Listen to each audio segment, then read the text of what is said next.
Hi, I'm Avrum Rosensweig, and you have just tuned in to the Avrum Rosensweig Show, appropriately named after me. You might think I'm a bit of a narcissist, but I'm not, or so I think. The show is pretty much brand new, and the idea behind the show is to really focus on regular folks who are superhuman beings, of which I would argue that most people are. Everybody has a story to tell. And when you really dig and you really get to the core of who people are, you start to understand, my God, everybody has a gift. And there's greatness within all of us, within the souls and spirits of every human being. And there's some bad folk out there, no question. But mostly just people are good and they have experiences in life. And it's just a pleasure to hear them.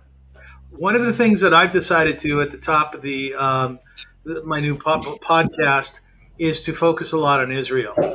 And for obvious reasons, since October 7th, there's been a lot of stuff going on in Israel. A lot of people are suffering. A lot of people were killed.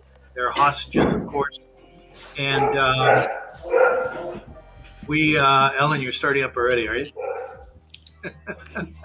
That's okay. We love your dog. And I thought it'd be really, really good to speak to Israelis or affiliated people who have an affiliation with Israel. So far, I started off with Devorah Mason, who's my niece, and she has 5 children, a couple of them who are in the Army. And I want to hear from her, what is it like to be a mom with children who have been called up? And she's very, very articulate. Have a listen to that show with Devorah Mason. My second show was with Dr. Bradley Strauss, who's a world-renowned cardiologist. And as soon as October 7th happened, he said, why am I here? And he decided to fly to Israel and to volunteer there in a hospital and to help those who are suffering because of the war, and also just to help out doctors with their regular patients so they can be freed up for war responses. And finally, just last week, I interviewed Eli Rubenstein, who is the spiritual leader of Congregation Habonim, as well as the international education director for March of the Living. And Eli's a storyteller, and he told a lot of stories about Hanukkah, and then more specifically about Israel, October 7th. A lot of stories of bravery and courage. I'm going to have some fascinating interviews come up over the next few weeks. I'll be speaking to people like Nate Leipziger, a renowned Holocaust survivor and activist, Hillel Halkin, who's an Israeli writer, and a few others, including Dr. Shana Novak, who's an international global clinician and is the CEO of CISPO, which works with Arabs and Israelis on various different medical issues. So why don't we get started now on our show this evening? The show is called How Children Think. And why I was compelled to do the show is because I was reading a book on Piaget, the great child psychologist. And there's a lot of really compelling stuff in this book about his theories on what happens in the minds of our little ones. So I decided that we would do a roundtable. And I invited out all very dear friends of mine. And the first person that jumped out at me was my good friend, 9-year-old Jewry. How are you, Jewry? I'm good. How are you? I'm very well. Thank you for joining us. You're And welcome. yes, we asked you to be here because you're 9. That's it. Yeah. We also asked Ellen Schwartz to be with us. Ellen is an activist. She's a mom. And most of us know her through Jacob's Ladder, or what is now called Project Give Back. Ellen's a magnificent human being whose parenting, Jolie knows Project Give Back, very good, whose parenting was really demanding because of the fact that her son, he should rest in peace, Jacob, had Canavan disease. And she had to figure out, how am I going to relate to my son who couldn't hear, who couldn't see? And she figured it out magnificently. And we can't wait to hear from her this evening about how children think. I also invited my good friend, Bert Serfati. Did I say you already, Bert? I did a podcast. No, you didn't. I'm a little tired. I did another podcast. Bert is one of my oldest and dearest friends. And he raised two children who are now adults, both of whom would have, I guess, what we loosely call ADHD. And he, too, had to figure out what is the best way to raise my children so that they would fit in well in society, so that they would be happy people, and so that they would be able to use that gift not everybody knows ADHD is a gift, but Bert did, to further their lives and to make them great, and they are. Rachel Mammon, I've interviewed Rachel in the past on my previous iteration of my podcast. She is a kindergarten teacher. And I can't think of a better job except perhaps President of the United States, maybe. Oh. I love kindergarten teachers because they have to deal, or they're lucky enough to deal with, I don't know, 35-year-olds. Most of us are challenged by a couple of kids in our family, but Rachel goes in every single day, 5 days a week, and she uses her talents and her gifts to communicate with these little ones, and to make their time at school really precious. And she does that beautifully. So let's get going here. And if you have any questions, feel free to email me during the show. We are going to start off with our very dear Jolie. Once again, welcome, Jolie. Thank you. So you're a kid, right? Yeah. I can ask you kind of a broad question. How do kids think? They think in color.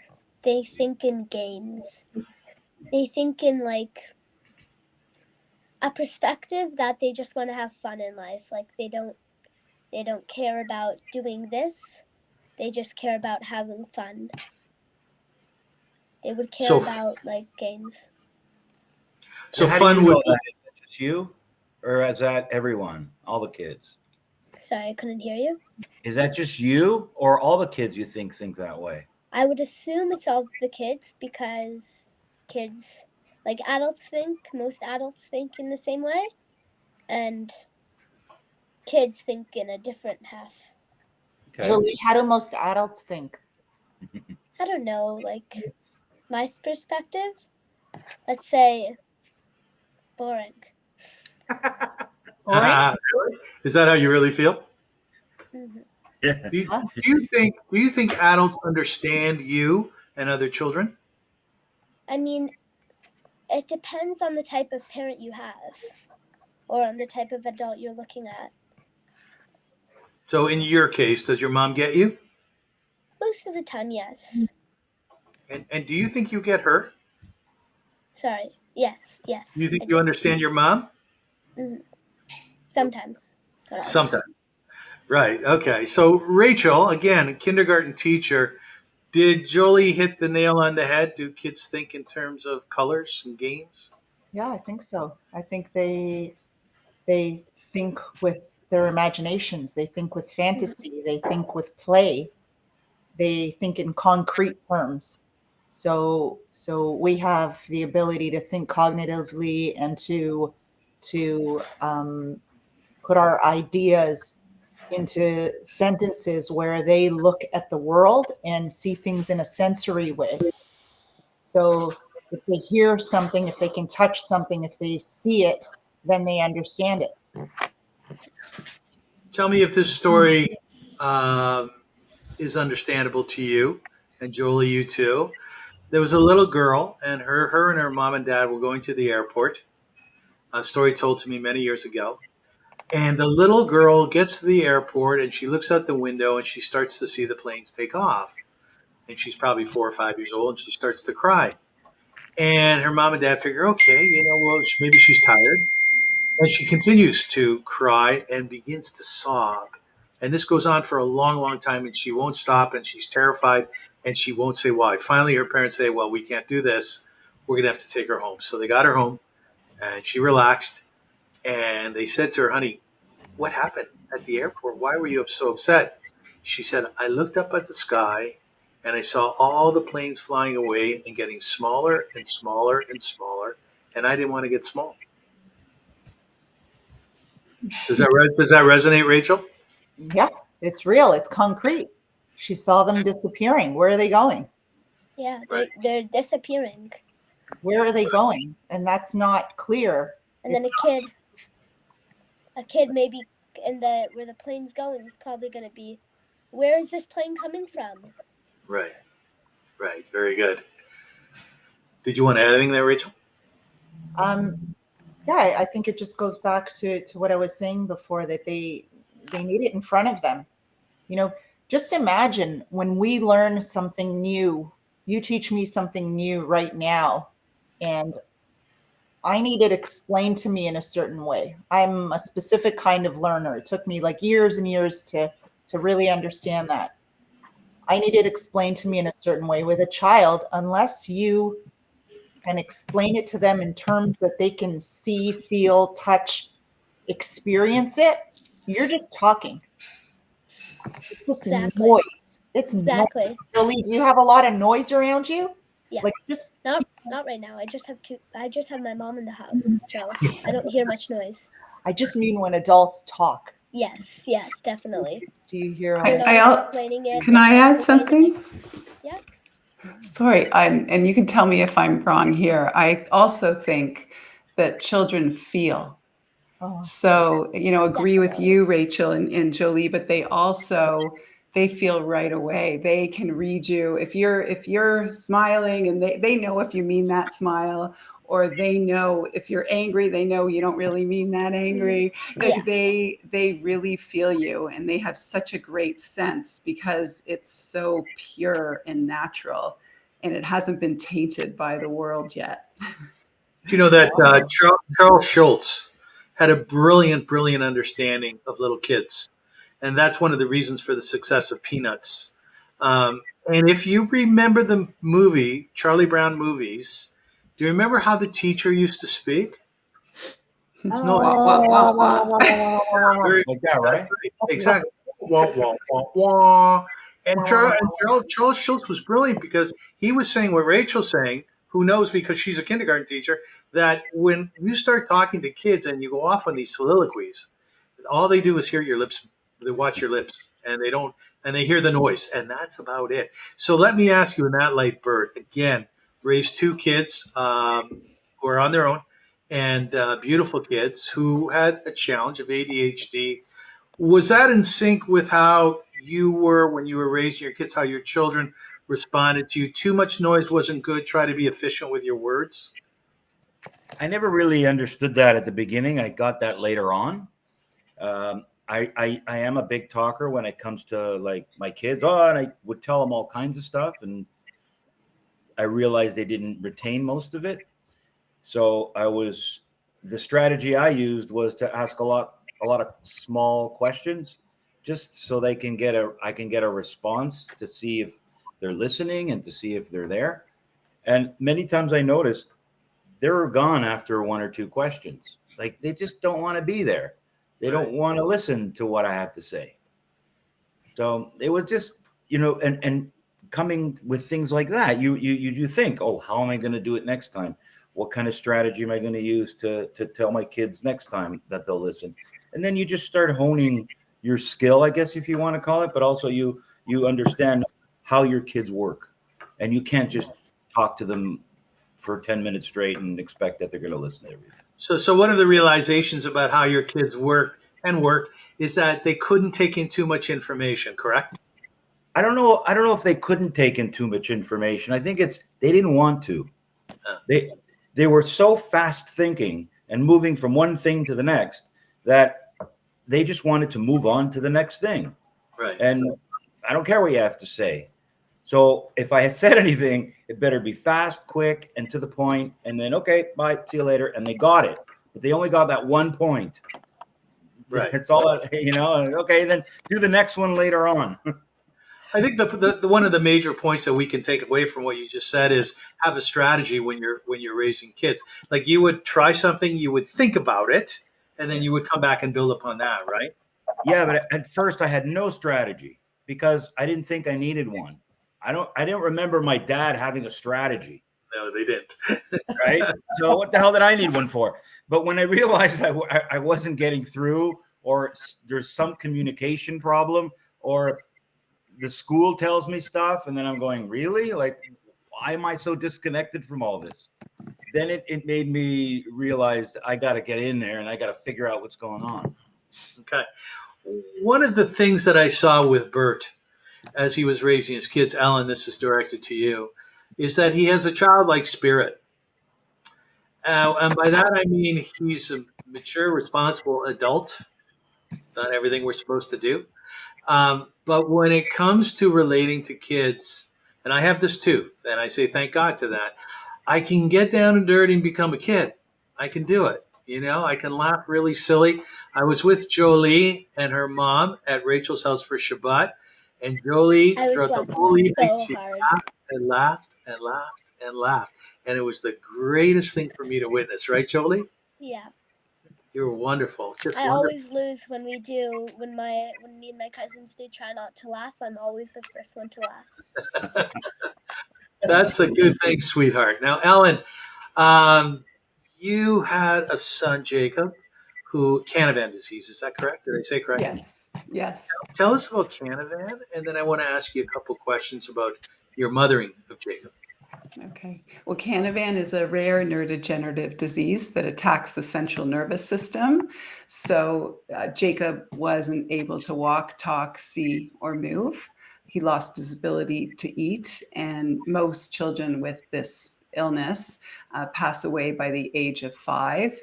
And you're going to hear all this, Jolie, next week in your class. But we luckily got to be with Jake every day for 21 years. And although a lot of those times were difficult, it was the best gift I had ever been given.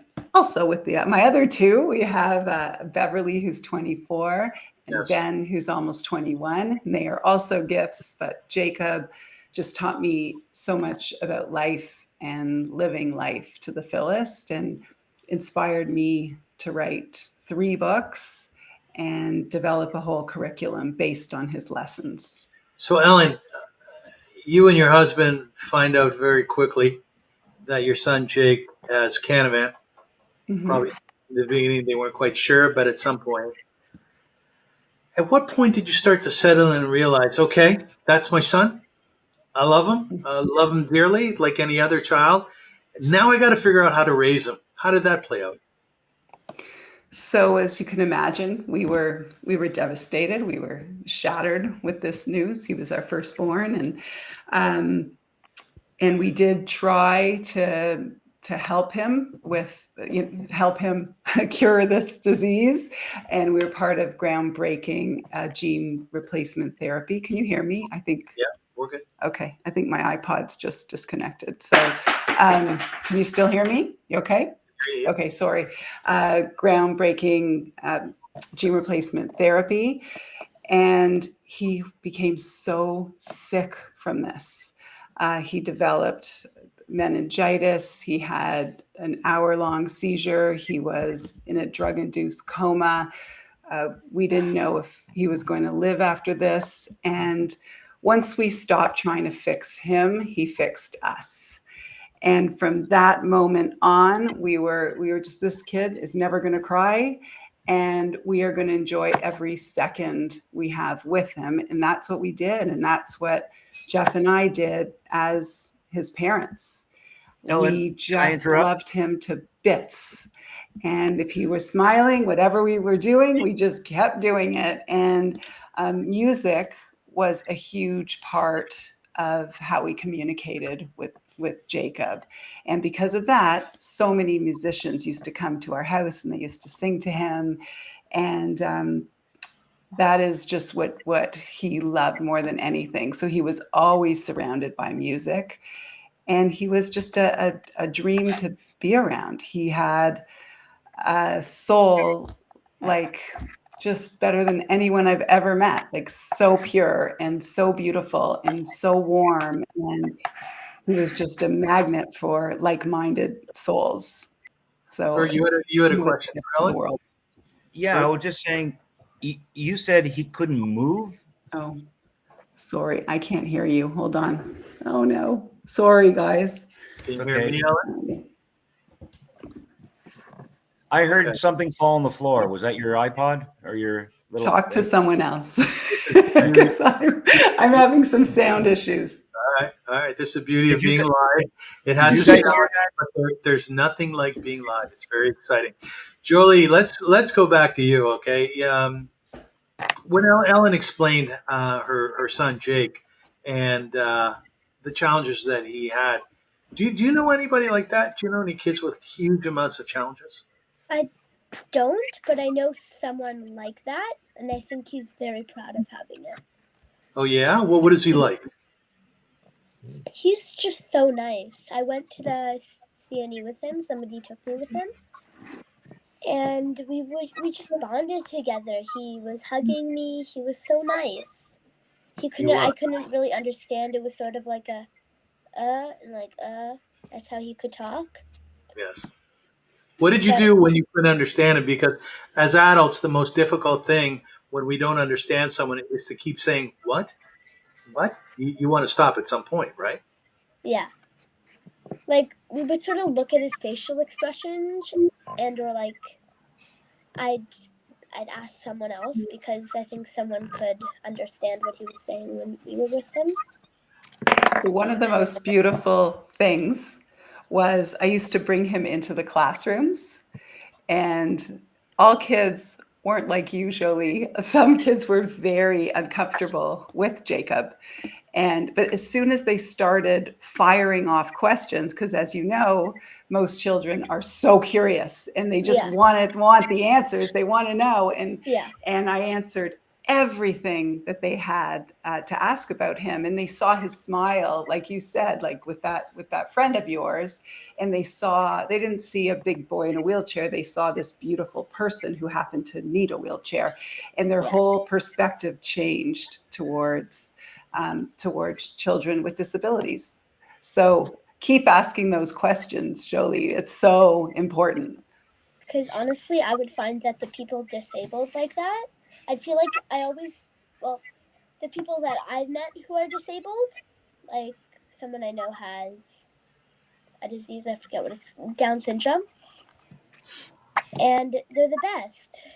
She's she's the best person ever. I love her. Yeah, that's lovely. She's an amazing actor. She's in a movie.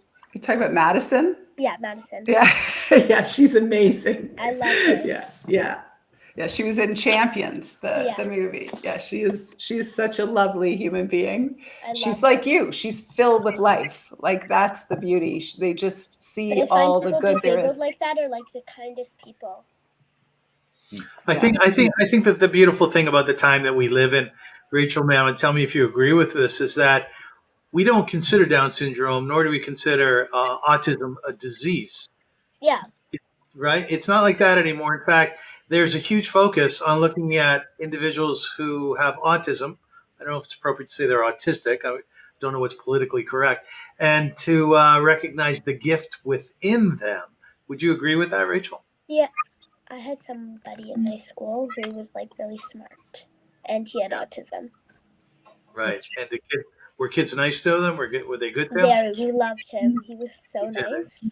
Good for you. Good for you. He was like any other kid, but just I think there's I think the same way that you say as a gift within them, and everyone has something that makes them special. It means everyone. The word disabled is so strong because it's like disease. It's like something that's bad, and they're differently abled. You just have to have the ability to find what that is. And as a parent, I think that's the challenge. I think the challenge is to look at your child, and I think that's with any child, to look at them and find what is amazing about them and nourish that and feed that. Rachel, you and I have talked a lot about your kindergarten classes because I'm really fascinated by how you teach. I mean, I'm just fascinated by your character to start with.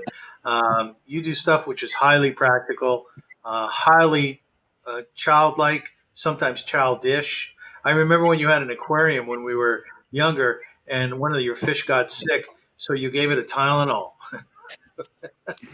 Yeah, medicine. Which didn't help. It didn't help. Rachel, I got some tweezers. I scaled it down. I looked at the size of the fish. I did what I thought was logical. But medicine is medicine. At the vet, they actually use pharmaceutical drugs made for humans at the vet.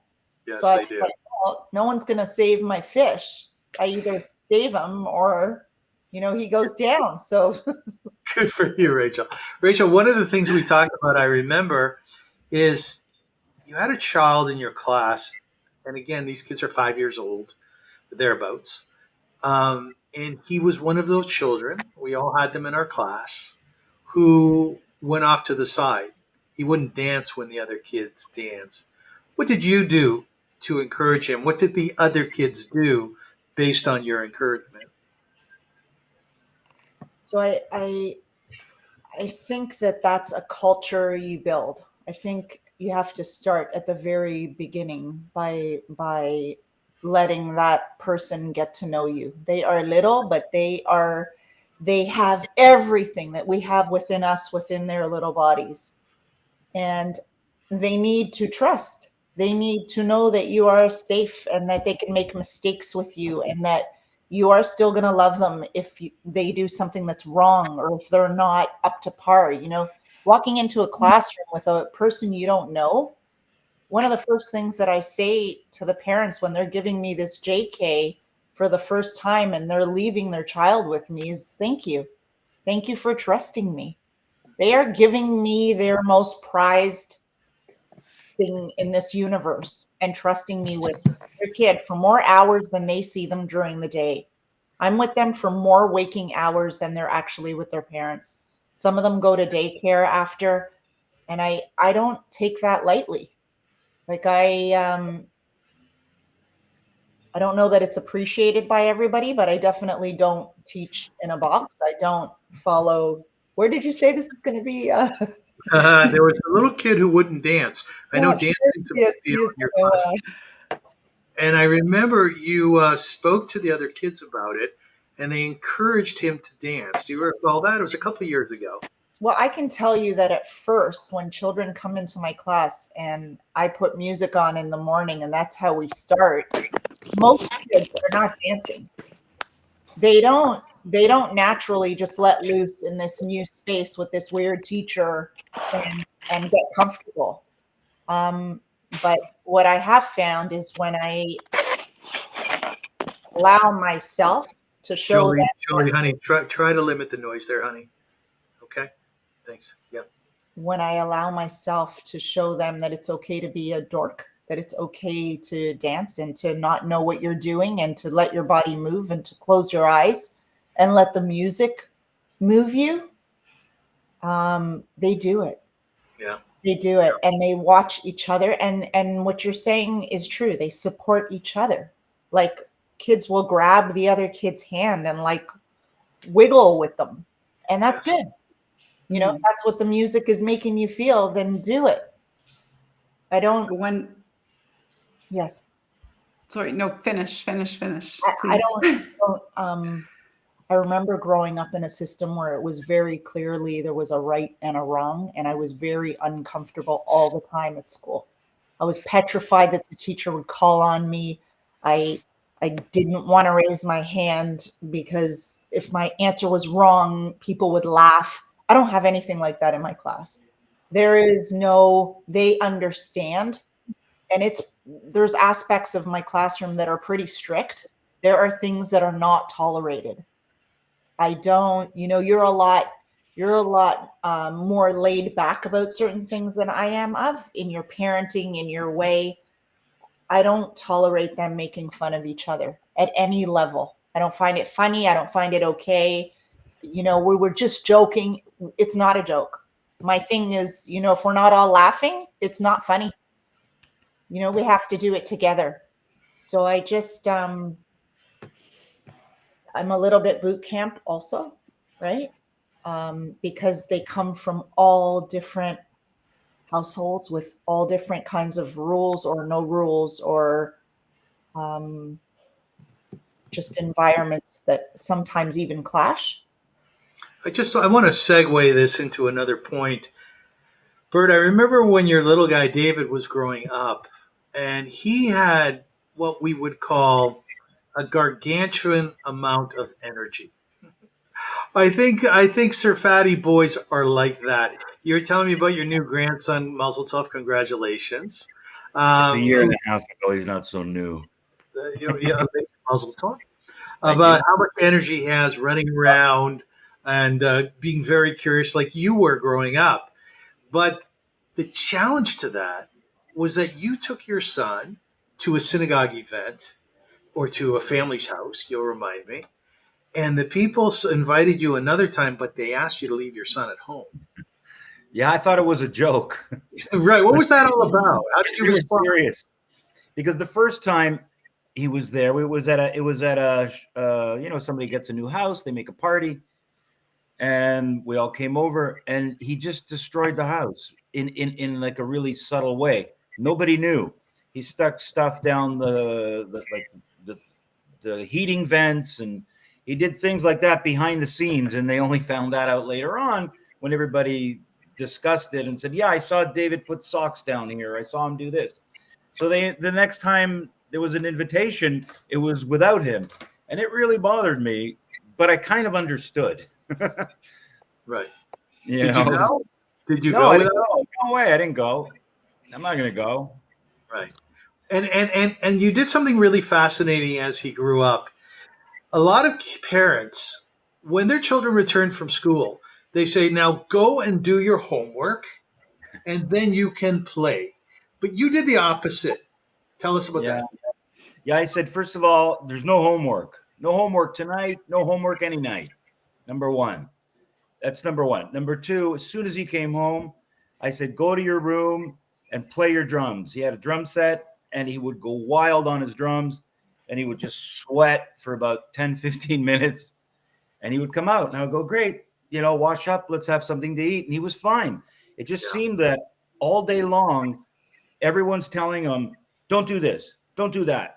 Do this, do that, do this, do that. And he's going crazy. It's like, who am I? Am I such a bad kid that everybody's got to give me shit all day long? Well, when I got him at the end of the day, I tried to turn it around. Instead of saying, go to your room, do your homework, wash up, do this, dinner time, and keep that whole thing going, I thought I'd give him a break. And I didn't figure it out on my own. That was from reading books. And I saw that once, and I said, wow, what a brilliant thing. I'm going to try it. And it worked so well. Is there a book that you could recommend? I don't remember. It's so long ago because my son is 25, and this all happened when he was 5. Yeah. So it's been a while. Okay. Jolie, at the end of school day, is it a relief to leave school? Do you have all that pent up energy? Are you relaxed in school, or is it just great to get away from it? I mean, it depends on the day. Let's say, like, on Thursday, when I wake up, I have something to look up to. Like, I'm going to chess club at lunch, and I get to play chess on my own, and it's fun. So I have something to look up to at school. But if it's like a Monday, there's art club. I love art, but it's not really fun there. So I just go out to recess. There's nothing really to look forward to, except maybe gym. But yeah. Do you feel like adults are constantly telling you what to do? I'd say they're constantly telling you what to do if they've asked you once nicely, or once like in the car, maybe on their way home, and then they constantly ask you if you don't do it. Okay, so do you think you've kind of figured out adults? Yeah, definitely. Have you? What's a secret that you can share with other kids? Just listen, then you get everything you want. Okay. Like I listened today, and I finally got a video game. Oh, you finally did. Finally, I've been waiting it for years. So this show is all worth it, isn't it? So you haven't listened for years. Probably like 3 years, because when I was 6, I deleted it, and then I wasn't allowed to get it again. And today I finally got it. Which video? Roblox. The box. Roblox. It's called Roblox? The Yeah, box? Roblox. Roblox. Roblox. Okay. Ellen Schwartz. The philosopher John Locke believed that a newborn baby's mind is a tabula rasa, a blank slate, and that the more writing that is put there, the more intelligent the child becomes. Piaget, however, took the opposing view and, elaborating on what Jean-Jacques Rousseau wrote, believed that child's play plays a very active role in the growth of intelligence. The child learned by doing. The world is not just observed and imitated, but interpreted. Piaget was not influenced by the classical learning theory of Hall and Tolman because it is based upon rodents rather than children. So you had this quite a big challenge in front of you. You probably had a great sense of how to raise kids. Was Jake the oldest? I'm sorry. Yes. He yes, was he was the oldest. Okay. Mm-hmm. This was your first time around then. Okay. Yeah. A lot of parents have the benefit of kind of looking at traditional, child rearing and picking up on that. But you had that experience was much different in your household. How would you say that Jake learned? And how could you figure that out? How did you see his learning?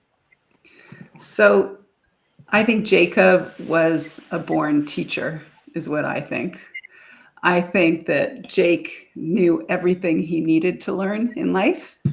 And I think he was here to teach all of us what life is really about. That's what I think. I really couldn't teach him anything other than to love him unconditionally. And we did that for 21 years, day and night. He had somebody beside him. He had somebody loving him, kissing him, singing to him, massaging his feet, doing therapy, going for walks, going swimming. Even when he slept, there was somebody holding his hand. So, but your first, where you were going at the beginning, which was really, I thought, really interesting, was sounded to me like a nature nurture thing. Are you born with this clean slate, or are you taught things? And I think it's a bit of both. But there's this one story I wanted to share with you. One of the schools that we run our program is in the Jane Finch area of Toronto. And the kids in this class have all had, a really rough life so far. Their lives at home are not easy. And they have so much love and so much faith. It blows my mind every time I go in there.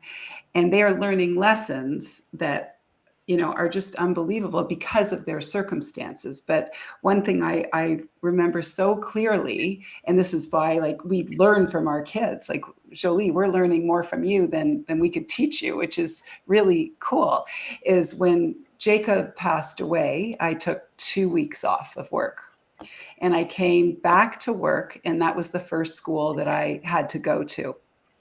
And I walked into the school, I walked up to the hall, and a full classroom of kids came running, just full blast, running at me. Ellen, Ellen, Ellen, Ellen. They literally hugged me from all sides, almost knocked me down. And that pouring of love that they gave me just gave me such purpose and meaning. And so back to that first question, I think that just children have so much to teach us. And that's what Jacob did to me. And that's what, Jolie, you're constantly doing to your parents. They're teaching you how to be great parents. That's, what your kids are teaching you. So I hope I answered that okay. Yeah, what I'd like you to do is just fill us in a little bit about what is Project Give Back, because we did talk about that. So it's a program in many schools, like Jolie's school, and it teaches children to become more empathetic, compassionate, and community-minded by their own life experiences.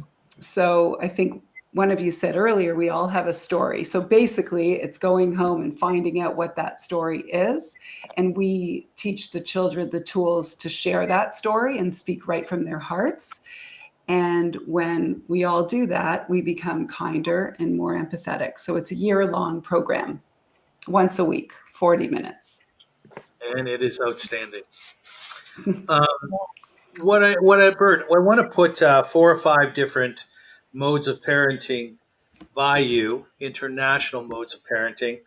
And I want you to tell me which one most reflects your own type of parenting. So in Japan, and I'm sure nobody will be surprised by these.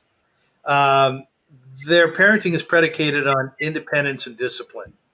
Japanese parents often encourage independence and self discipline from a young age. Children are taught to be responsible for their belongings and actions. In Sweden, child centric approach. Swedish parenting emphasizes a child centered approach with a strong focus on fostering creativity, independence, and individuality. Parents in Sweden often encourage open communication and equality with the family. In Kenya, community involvement. This is one I like a lot. In many Kenyan communities, parenting is a communal effort. Extended family and neighbors play significant roles in raising children, providing support, guidance, and a sense of belonging. And here's the final one in Israel. It's very interesting. It's military influence. In Israel, due to mandatory military service, there is often a strong emphasis on discipline, responsibility, and teamwork in parenting. Children may be raised with a sense of duty to the country. Bert, of those 4 or 5, which one most resonates with you? Definitely Sweden. I mean, the Kenyan one might, but it's just not realistic in our environment. We can't. We have small families. We don't have big villages, and we don't all raise everyone else's kids. But I like the Swedish approach the best. It seems like it allows the kids to really be themselves without a lot of discipline and a lot of rules. That's just the Japanese a little bit too rigid. Who was the last one? It was the Israeli, the military influence. Yeah. It's a tough one for me too. Even though I would always want it to be in the military, but I prefer the Swedish way. You know, for Rachel and for Bert, both of you can take this question. You are Sephardic Jews, Moroccan Jews. And amongst the Moroccan Jews, there are generally, or very often, very big families. Jolie also is a Sephardic Jew. And the families, when you were younger, would get together on a regular basis. You lived in the same building as your parents, Bert, and your kids would constantly, regularly, first thing in the morning, run down to your parents. And they were part of your village. That's why I actually thought you would choose Kenya, because your statement is correct that we don't live in villages anymore. But you actually created a village for your parents. And I know, Rachel, you have so many cousins that you would get together with on a regular basis, and you would all kind of raise each other. Is this accurate, what I'm saying? Go, Rach. Yeah, I think so. I mean, for me personally, I guess I don't have children of my own, but I have 18 nieces and nephews, and they're my life. Like I just literally wrote that to one of them today. They were going back and forth with me on text, and I sent them some pictures of us when we were younger together, and they were like, "Oh my God, like I don't know what we would have done without you. You're our mama chick, and and I don't know that I ever expressed to them how important they are in my life. But yeah, for us, it's a community. But Bert's right.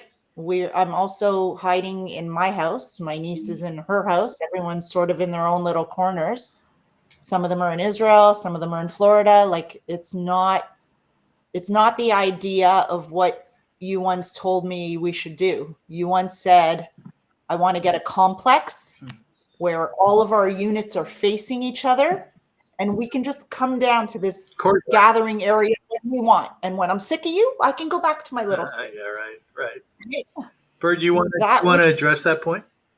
Yeah. No, I was kind of zoning out. Okay.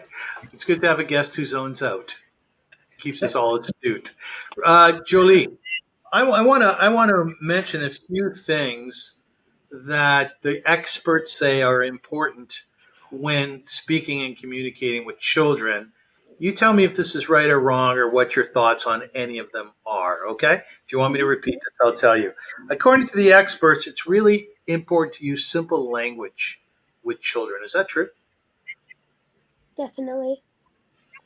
Because if you're using, like, to a 5-year-old, the word nocturnal, and they don't know what it means.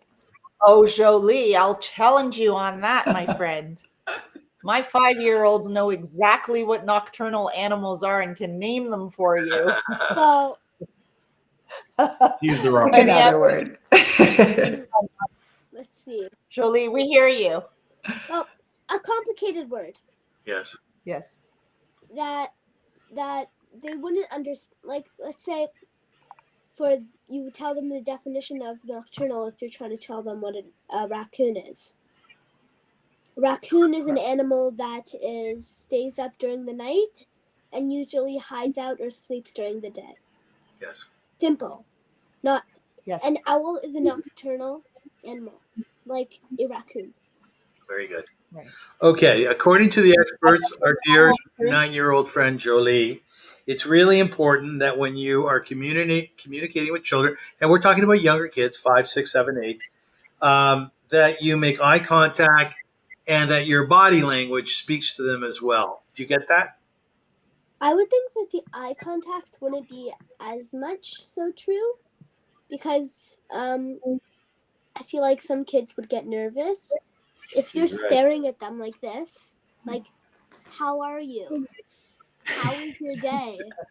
Intimidating. Then they probably get freaked out. Oh, okay. Very, very Um, good. The final thing. Go ahead, Rach. Go ahead, Rach. Everybody can make eye contact. Yeah. She's hitting it like right on the nose. It's a very I have to stop myself sometimes from saying to the child, can you look at me in the eyes when I'm speaking to you? Because they all can't do it. Nice. And I know for a fact that I have kids looking out the window while I'm teaching who can repeat everything to me. That's like me and my friends. We're able to, like, the teacher's like, how do you talk and listen at the same time? And I'm thinking, it's magic. I don't know how. I don't know about talking and listening.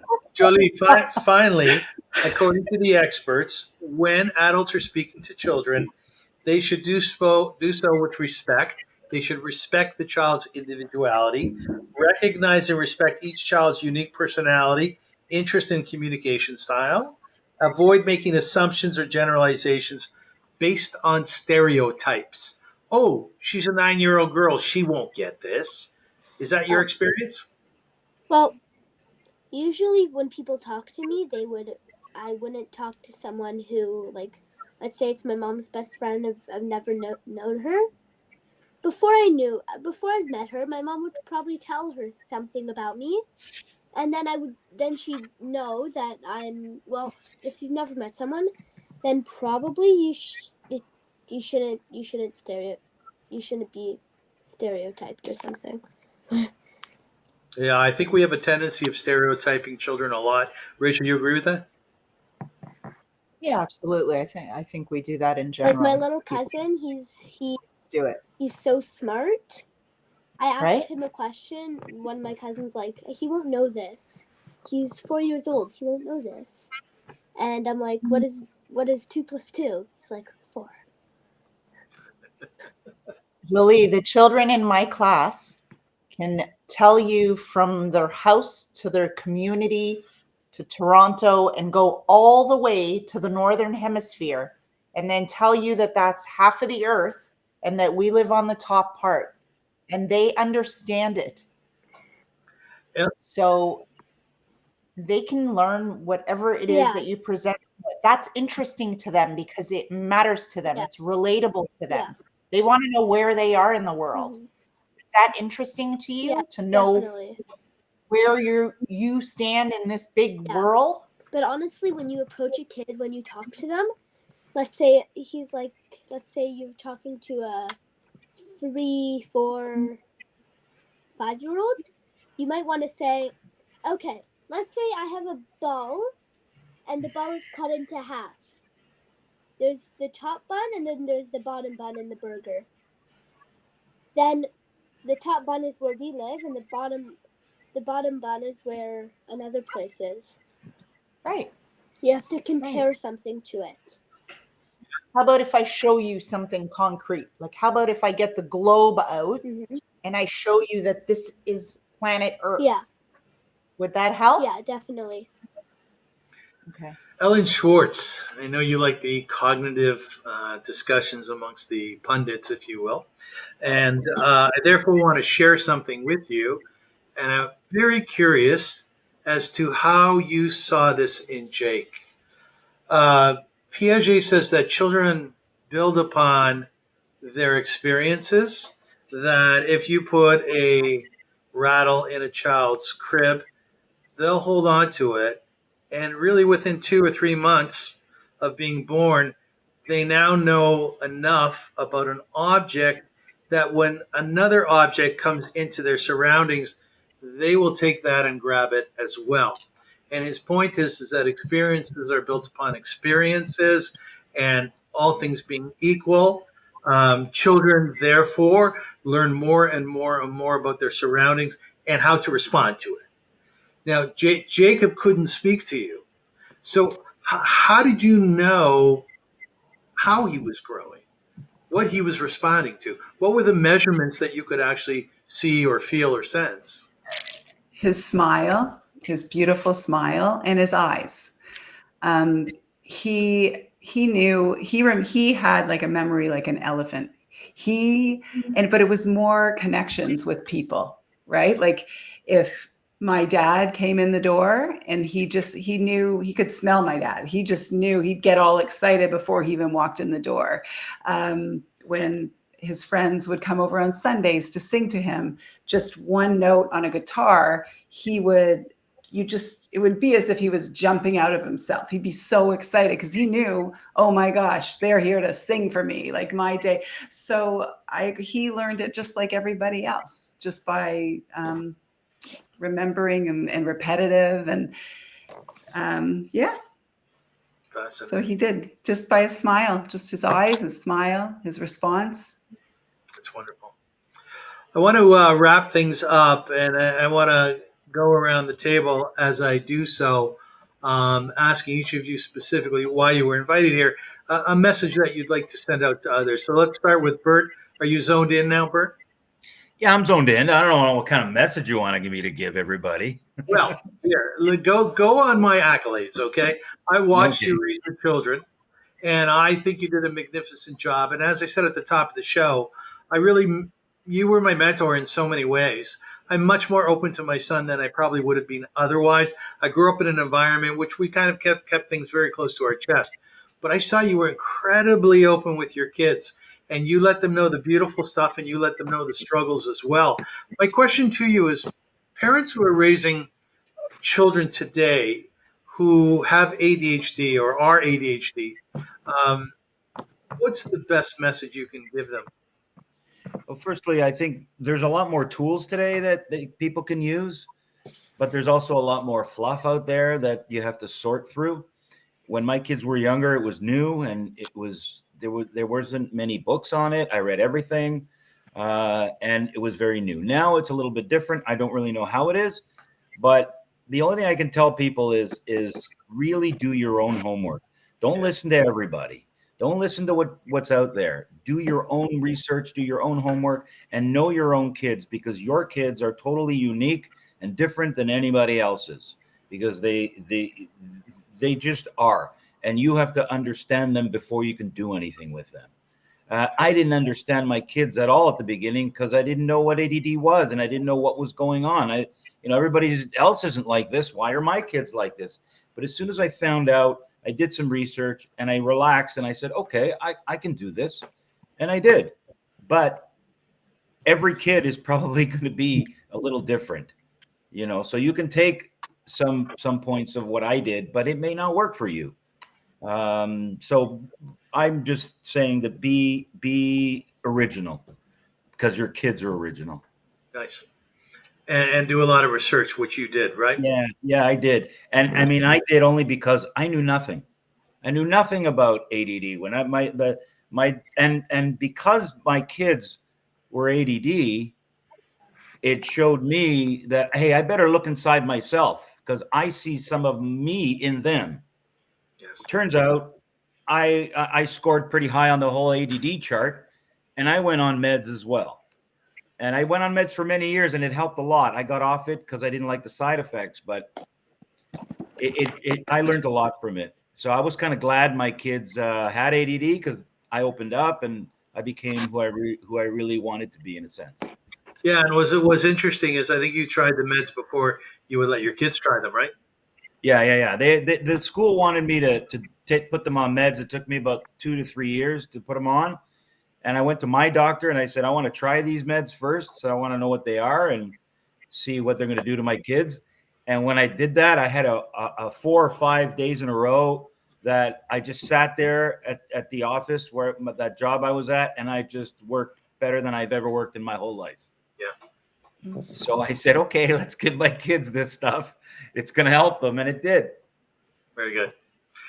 Julie, let's take this opportunity for you to give advice to kids your age, younger, maybe perhaps a bit older, and to adults listening as well. What would you say is the best way for kids to communicate with adults and for adults to communicate with kids? So maybe for adults to communicate with kids, I'd say just stay nice and maybe just don't make a list of something you need them to do. Make a list of something that we can do together, that we have to do. Nice. Or that we can do tomorrow, or fun. Because lists are too much sometimes, aren't they? Pressure. Yeah, it's pressure, exactly. Well, what's the best way for kids to communicate with their parents, with adults? Honestly, I think just like if you tell them everything that's going on, usually they would have the same experience as they have as a kid. So if you tell them what's going on, let's say you're having a problem with a friend, they've probably experienced that in one point of their lives. So they can tell you what to do and how to control your feelings about it. Okay. I want to end this portion with you, or the end of the show, in terms of your responses. You told me before when we spoke prior to the interview that you were dealing with a 3-year-old kid, and you wanted that kid to respond to something. You wanted them to behave, and you told them in a specific way how to do that. What was the process that you used? What I did, I basically the example that I gave you was if I want you to be quiet, if we're in like a show or something. Like one time we were in a show and he was like screaming so loud. Yes. And I said, if you're quiet, I'll give you 4 high fives at home. High fives. Yeah, like. Right. So, yeah, he stayed quiet. He was excited. He's like, when are we going home? I want to give you a high five. And that worked. Yeah, it really did. Okay, excellent. When my mom gives me incentives to if I score 1 goal, then I get maybe like a treat. Very nice. Or an extra something. And it gives me an incentive. Oh, I really want this, so I'm going to work hard for it. I'm going to get it. I'm going to score a goal. Nice. Thank you, Jolie. You're welcome. Ellen Schwartz, based on your experiences, what you've learned with what many would consider to be a challenging situation, although you probably don't look at it that way at all, what can you tell other parents who may be in similar situations? I just think you have to follow their lead, like really listen to them, watch them, and learn from them. And they will surprise you every single time. But with my other 2 kids, one of the best things we ever did was long drives. Like when they would come home from school, what happens if you say to your kid, how was your day? What's your answer, Jolie? How was your day, honey? Good. What'd you do? Nothing. Nothing, yeah. Right. You're never going to get that. So I used to pick them up and we would go, like we'd take a long route home or we'd do something and they would talk. I would never say, how's your day? But those are the moments when your children will talk to you. So always leave those doors open, or late at night, all when they're trying to go to sleep and you're saying, go to bed, go to bed, go to bed. Well, if you don't do that, they come into your bed, right? If they can't sleep, they're going to talk to you and they're going to tell you about their day. So those were kind of my little tricks. What did your other two children learn about empathy, Oh my gosh. having Jake as a sibling and being part of raising him? Well, how many 6 and 8-year-olds have to suction their brother or lift up his head because you're going down a hill and his head goes down and they have to pick it up, or run ahead and grab a door? And, those are just all little habits that they would do because they had to, but they would do that for anyone. Like if they see somebody that needs help, they're just running to help. You don't have to say, go help that person. It's just, they're very patient, understanding. They don't judge others. And Jacob had a huge part in teaching them those lessons.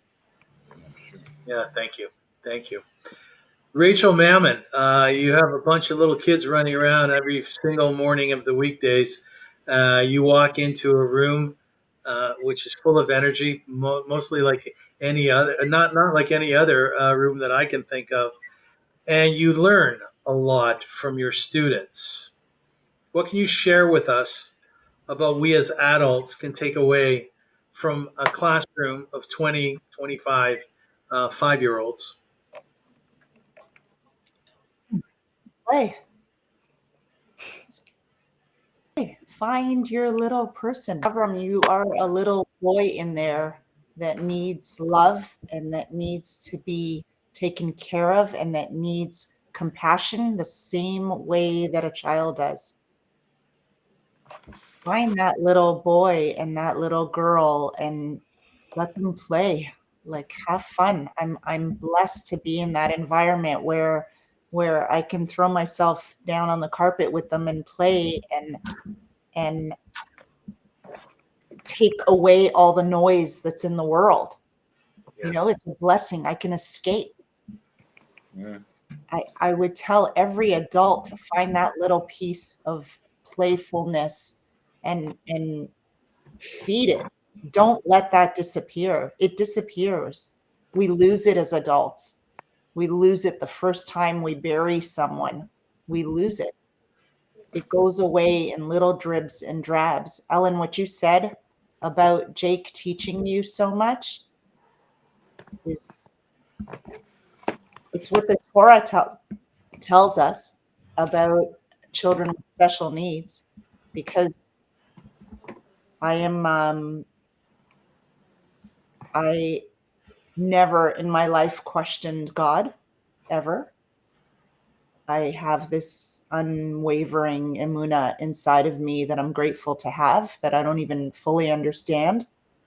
But I'll tell you, when I went to Beverly, I came home that day, and after being there the first day, I remember coming home to Sasha and I said, God forgot this place.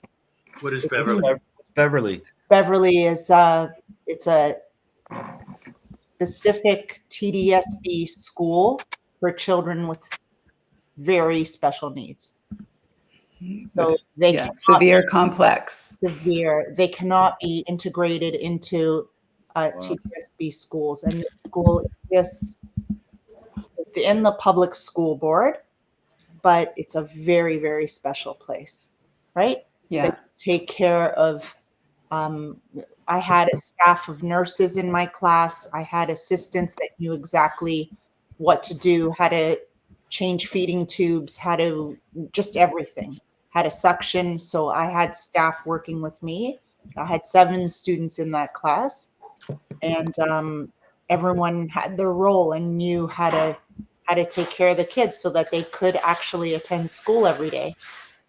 Yeah, anyone who I used to take down to Beverly with me, we used to run concerts down there for all the kids. And anytime I brought in guests who had never been to Beverly, they would, as they walk out, said, I don't think I'm ever going to complain again in my life. And then a week later they complain. But for that moment, it's like, I will not complain again. But after experiencing that and then deciding that I wasn't going to run away from a reality and to go back and to do something that I know I should have been doing, I never learned more than I did from the children at that school. Ever.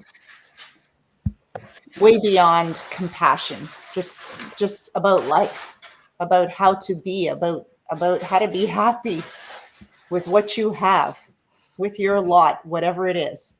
Can I share something just before we wrap up? So as I said, I go into lots of different classrooms, right? I go into TDSB, Northboard, parochial schools, your school, Jolie, Leo Beck, we love Leo Beck, all kinds of schools and private schools. And I was just at one of the schools last week, and there was the wall. What happens on the walls? I'm always amazed. I always look at all the walls. But listen to this. So this was a pledge, and it was signed by all the kids in the school. It was so amazing. And I have to share. I pledge to help those in need any way I can, expecting nothing in return. I promise to do my utmost to understand the perspective of others, even when I'm upset and disagree with them. I promise to talk and promote peace to those around me, including friends, family, neighbors, and leaders. I will not judge people by their color, culture, religion, ability, or gender. I will do my best to donate to charities and advocacy groups that strive to promote peace and to those around me, including friends, family. I said that already. Sorry. Where's the end? Okay. I promise to work to solve any problem peacefully. I pledge to remember all those we have lost. I vow to use my hands in a good and supporting way. I will never engage in violence. And they all sign that. That's beautiful. Amazing. All right, folks, we're going to wrap up here. I really want to thank each and every one of you for being on the show. I found it so inspiring. I really did. We seem to touch on an awful lot, really based on many different types of children. And I think one of the things that I took away from this discussion is that you have to be open. You have to. No, you can't, eh? Now How's that? Is that better? Now it's it's good. Yeah. The I'm music. trying different technology. Thank you, honey. I'm trying different technology. Some of it works, some of it doesn't. Yeah. But I think the key thing here is listen to children. And as you do, you will hear them. Watch how they grow. And that can be the best teacher that you could possibly imagine. I think we learned something very unique from Jolie. Jolie, I want to thank you very much for being with us once again. Me. Oh, it was wonderful to have you. And I think you were very open and honest and direct about how kids are and how kids think and what we need to do in order to create as best communication as possible. And I do want to take this opportunity to thank your mom for doing such a beautiful job with you. She really did. You're a wonderful, wonderful person. Did I get her? And I think your mom, yeah, you can bring her on. Sure, why not? See there? I'm really glad you brought this little girl on this show, because when you told me, I'm like, well, what are you going to do with this 9-year-old? She was great. Yeah. She was great. She was, I know. She's an old soul, that one. She is. Yeah. Delia, we were just complimenting you Oh. on how you've raised your daughter to date, and she's a magnificent girl. And don't just hear it from me, Ellen. What do you think of Jolie? I love her. I love you. You are amazing. Oh my God, that's amazing. Rachel, what do you think of Jolie? Well, doesn't get any better. It doesn't get any better. This is it. I didn't raise her. She raised me. Yeah. That's what we're saying. She's still raising. That's what we were saying She's still throughout the show. raising me. One of the things I really like about Jolie is you had a really good understanding of what I was speaking about, even though some of it was quite complex, and your vocabulary is outstanding. Do you guys work on vocabulary? No way. You must love to read. Do you read a lot? Yeah, That's she does. She does. Right here, I'm reading Harry Potter now. There you go. Yeah. Talk about big words. Yeah, absolutely. I asked Dahlia what When type of Jolie books. was in JK before she started reading, the teachers used to laugh because she would use very big words even when she was little. And it, like, and she It's would, very cute. and she would do it like with seriousness, like almost like trying to be like an adult, you know, like, so it was so cute. It is cute. It is cute. I remember I asked Dahlia, what I want to buy Julie a book. She said, well, is it Greek history that you love? You love Just Greek history in history? general. Greek history. Just I like history. that too. Okay. So I bought you a book on history, Yeah. which is very exciting for me. My bookshelf. We love to love kids. We love to love kids. They teach us so Oh, yeah, much. So I want to thank everybody once again for being with us.